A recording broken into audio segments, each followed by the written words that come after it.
Assalamualaikum warahmatullahi wabarakatuh. Kali ini kami akan membahas sebuah bahasan yang amat fundamental, yaitu terkait dengan Quran Qadim. Ini tentu amat berat bahasan ini, karena jangankan membaca, bahkan terminologi Quran Qadim pun sudah jarang sekali diketahui oleh umat pada umumnya. Namun dalam rangka menjalankan visi dan misi yang mulia Tuhan Guru Mursyid kami harus menyampaikan hal ini. Walaupun ini berat, sangat berat bagi kami, karena memang tidak mudah menjelaskan sesuatu yang qadim, sesuatu yang ruhaniyah, dijelaskan dalam perspektif yang lahiriah, yang rasional, yang fisik. Tapi baiklah, saya akan mencobanya untuk menghindari adanya distorsi pemahaman atau ada mispersepsi. Baiklah, kita mencoba untuk mengelaborasi apa itu Quran Qadim, agar kita memiliki pemahaman yang komprehensif. Baiklah, kita mulai dari ujungnya Quran Qadim, yaitu pastilah itu berasal dari Allah, dimana kita ketahui bersama Allah itu maha berkalam, dan kalamnya namanya kalamullah. Namun kalamullah di alam maha qadim, di alam ketuhanan, itu tidak bisa diterima oleh manusia yang ada di alam realitas ini, karena Allah itu adalah laisa kamitslihi syai'un walam yakul lahu kufuwan ahad, maka seluruh yang melekat padanya itu tidak terdefinisi dan tidak terdeskripsi. Artinya tidak bisa dipikirkan dan tidak bisa dibayangkan, walaupun itu namanya itu.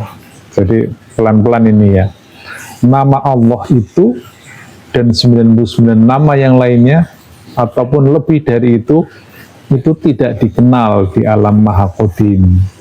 Itu adalah sebutan di alam realitas di dunia ini. Hanya ada di dunia ini nama-nama tersebut. Terus kemudian sifat-sifatnya juga, wujud, idam, bako, yang disebutkan itu hanya ada di alam dunia ini gitu. Kemudian af'alnya, nah kita sampai kepada af'alnya, apalagi zatnya gitu ya. Jadi af'al Allah itu salah satunya adalah berkalam. Jadi di alam maha qadim itu, di sana tidak ada bismillah, tidak ada ikro gitu. Untuk apa di sana ada sebutan itu? Jadi alam yang tidak terdefinisi. Singkat cerita, kita tidak tahu apa-apa tentang alam tersebut, tentang alam ketuhanan tersebut. Sekali lagi, laisa kamitslihi syai'un dan walam yakul lahu kufuwan ahad. Tetapi Allah ingin dikenal oleh hambanya, sebagaimana ada hadis bahwa aku adalah perbendaharaan yang tersembunyi, tetapi aku ingin dikenal, maka kuciptakan makhluk gitu. Dimensi ketuhanan dengan dimensi di alam realitas juga jaraknya amat jauh, maka Allah membuat sistem kebersambungan, yaitu yang dikenal dengan tali wasilah. Tali wasilah adalah sebuah sistem kebersambungan antara Allah di alam haqqadim dengan manusia di alam realitas melalui adaptor dimensional atau melalui konektor yang ada di alam qadim. Jadi alam itu bertingkat-tingkat ya, alam maha qadim, kemudian diturunkan menjadi alam qadim, kemudian turunkan lagi menjadi alam realitas di dunia ini. Jadi kalamullah yang di alam qadim kan tidak terdefinisi dan terdeskripsi, itu kemudian diturunkan di alam qadim, itulah yang namanya lauh mahfuz. di alam lauh mahfuz itu Quran sudah ada bentuknya, yaitu berbentuk cahaya atau nur gitu. Atau dalam bahasa fisika disebutkan sebagai partikel gelombang. Jadi seperti itu bentuk kalamullah ya. Jangan, sekali lagi ini pelan-pelan dulu ya. Jadi dari alam ketuhanan yang tidak bisa kita ketahui turun ke alam qadim, ke lauh mahfuz, itu bentuknya adalah partikel gelombang, bentuknya adalah nur, bentuknya cahaya. Kalau dalam bahasa komputer namanya coding itu, kalau bahasa pemrograman itu ya, bahasa program itu. Jadi tidak bisa dibaca oleh orang awam bahasa program itu. Jadi yang tahu ya programmernya saja itu. Jadi analoginya itu seperti itu. Hanya Allah itu memberikan peluang bagi hamba-hambanya yang disucikan ruhnya untuk bisa membaca Quran Qadim itu. Silakan dibuka Al-Waqiah 78 dan 79 bahwa Quran itu ada di lauh mahfuz dan hanya hamba-hamba yang disucikan ruhaniyahnya yang bisa membacakannya gitu. Dan tentunya karena di lauh mahfuz membacanya pun bukan dengan mulut, bukan dengan mata, bukan dengan indera kita, karena pasti tidak terlihat orang di alam qadim. Itu juga poin juga ya. Jadi pelan-pelan saya kira ya, kita harus menjelaskan ini. Ketika kalamullah tersebut bisa dibaca oleh hamba yang disucikan, atau kita contoh Rasulullah Muhammad lah bisa membacakannya, kemudian disampaikan kepada umat di dunia ini, maka wujudlah menjadi mushaf yang namanya Al-Quran. Karena Rasulullah harus menyampaikan ke umat, maka beliau menyampaikan sesuai bahasa umatnya, di zamannya, sesuai dengan bahasa kaumnya gitu. Jadi sudah jelas itu ya runut-runutnya. Mungkin biar bisa dipertegas lagi, saya analogikan juga ketika misalnya kita pernah mendengar Archimedes itu kan ya, ketika beliau bingung bagaimana cara menghitung sebuah volume yang bentuknya tidak beraturan itu, beliau itu sedang mandi, tiba-tiba datang semacam ide atau semacam ilham lah masuk ke dalam dirinya, terus beliau dipahamkan sampai sedang mandi langsung berlari itu. Kurang lebih seperti itu proses pewahyuan. Hanya pewahyuan itu masuknya lewat ruhani. Kalau ilmu pengetahuan itu lewatnya akal ya. Berdasarkan uraian yang tadi telah saya sampaikan, semoga itu bisa dipahami. Jadi saya ulangi lagi biar ini terkonstruksi dengan lebih jelas lagi, bahwa Allah itu berkalam, kalamnya namanya kalamullah, tetapi kalamullah di alam maha qadim tidak terdefinisi dan tidak terdeskripsi, kemudian diturunkan ke alam qadim, yaitu alam lauh mahfuz. Di sana sudah bentuknya adalah cahaya atau partikel gelombang. Kemudian hamba yang disucikan rohaniyahnya mampu membaca kalam qadim tersebut atau diizinkan membaca kalam qadim tersebut, dan itulah namanya pewahyuan. Pewahyuan kemudian disampaikan ke umat dalam bentuk bahasa manusia, sehingga bisa ditulis, bisa dicetak, bisa dibacakan, dan seterusnya. Nah, yang menjadi keprihatinan kami dari Tarekat Naqsabandiyah Kholidiyah Nusantara, kami adalah sebuah tarekat arwahi, sehingga kami fokus membahas agama ini dalam perspektif ruhaniyahnya. Nah, sejalan dengan hal tersebut, kami dipahamkan bahwa umat ini telah terdistorsi dalam memahami Al-Quran.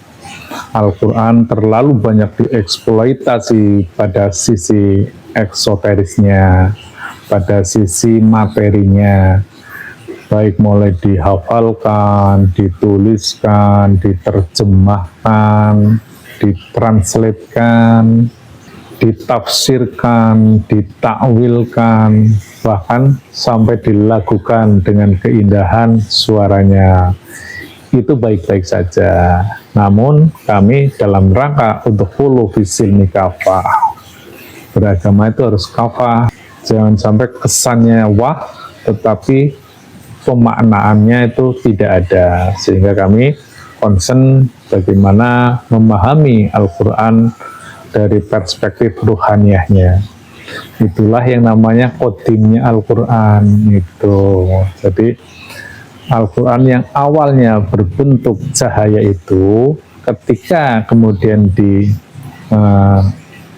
dalam bentuk mushaf, apakah masih ada cahayanya? Apakah masih ada kodimnya? Itu yang menjadi kegundahan kami itu. Dan kami dipahamkan pasti sudah tidak ada nurnya, tidak ada cahayanya pada Al-Quran Mushaf. Sehingga alhamdulillah kami dipertemukan dengan seorang mursyid yang bisa membacakan Quran Qadim secara presisi. Bahkan kami murid-muridnya pun diberikan pengetahuan tentang itu, bagaimana cara membaca Quran Qadim, yang intinya adalah untuk mengkoreksi distorsi-distorsi pemahaman yang ada di masyarakat. Hal yang paling utama dan menjadi concern kami adalah ayat-ayat yang terkait dimensional. Ayat-ayat yang tidak hanya bermakna lahiriah, tetapi ada makna ruhaniyahnya. Misalnya tentang alam akhirat, itu kan tidak mungkin bisa dijelaskan dalam perspektif materi itu, perspektif lahiriah itu. Ilmu nahwu sorof, ilmu pengetahuan, atau apapun itu, ilmu dunia tidak mampu mengungkap sesuatu yang qadim, sesuatu yang ruhaniyah itu, alam akhirat, surga dan neraka, pahala dan dosa, kemudian misalnya Isra Mi'raj, dan banyak hal ayat-ayat yang sifatnya dimensional yang tidak mungkin dipahami dalam perspektif materi. Bahkan banyak sekali ayat-ayat yang terkait dengan ketuhanan yang sifatnya saling menafikan itu.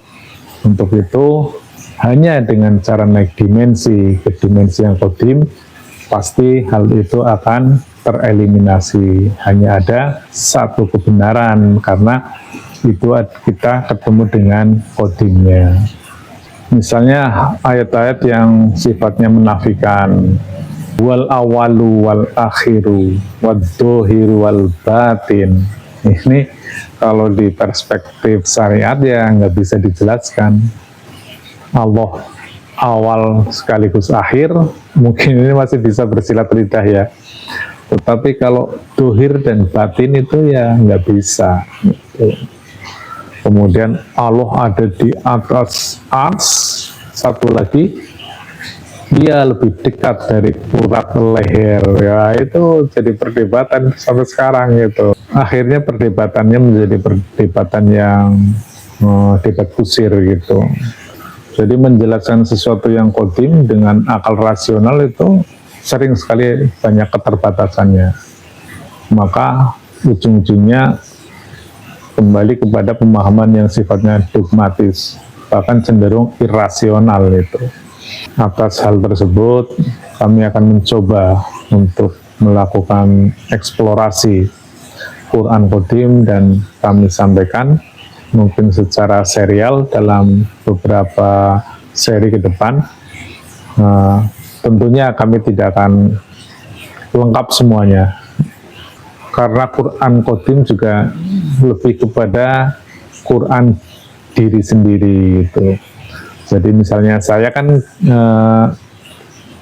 dipahamkannya ayat-ayat tertentu saja terkait dengan perjalanan saya, perjalanan ruhaniah saya dipahamkan dengan ayat apa saja, itu hanya sebatas itu gitu.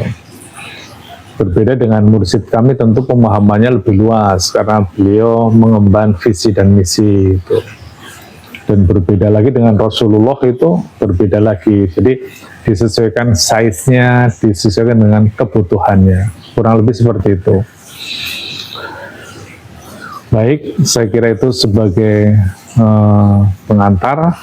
Kita akan lanjut bahasan nanti ayat demi ayat bagaimana menjelaskan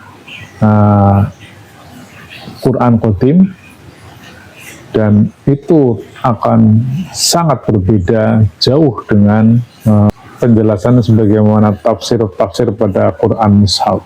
Saya kira itu. Kita ketemu lagi di bahasan berikutnya. Billahi anta maksudi wa ridhoka matlubi. Wassalamualaikum warahmatullahi wabarakatuh.